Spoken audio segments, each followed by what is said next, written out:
Nizami Gəncəvinin Poeziya Günləri münasibəti ilə təşkil olunan ümumşəhər tədbiri Şəhər Rəsm Qalereyasından başladı.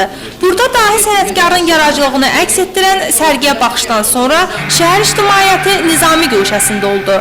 Məktəb şagirdlərinin Nizaminin hikmət xəzinəsindən söylədiyi parçalara qulaq asıldı.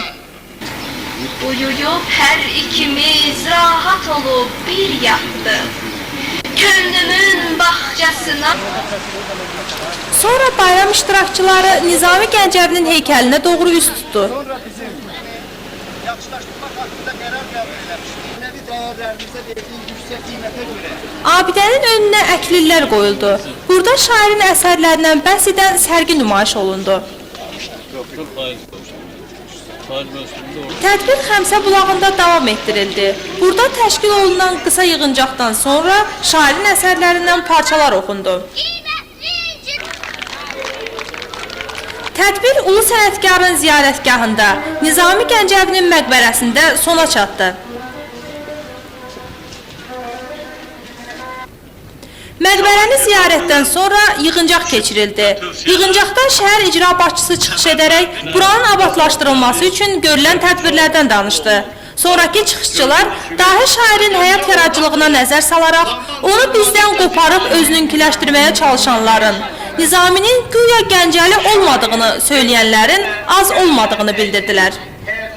Nizami Gəncəlidir, Gəncədə doğulub.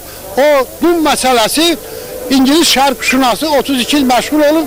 Nizami yaradıcılığına, Nizami əsərlərinə o beytlər sonradan daxil olma məsələsi var, bu həqiqətdir. Bu məsələsi qəti Nizami Qumdağıdan olmayıb. Onu tədqiqatçılar dəqiq bilirlər. Rəhmətli Akademi Ziya Bünyadov orijinala əsaslanıb yazıb. Ancaq Ziya Bünyadov rəhmətli nə biləydi ki, orijinalı saxtalaşdırıblar ümumiyyətlə bəzi alimlər. O beyti əlavə eləyiblər. Bu məsələsi qətiyyən Nizami dünyasında yoxdur. Tanınmış söz ustası camidən soruşurlar. Deyirsiniz ki, şeir aləminin 3 peyğəmbəri var. Firdovsi, Sədi, bir də Ənvəri. Bəs Nizami? Cami gülümsünərək cavab verir. Bəli, şeir sənət aləminin 3 peyğəmbəri var. Nizami isə şeiriyyət aləminin Allahıdır. Xalidə Babayeva, Milyoni Seyidzadə, Xəbər Plus.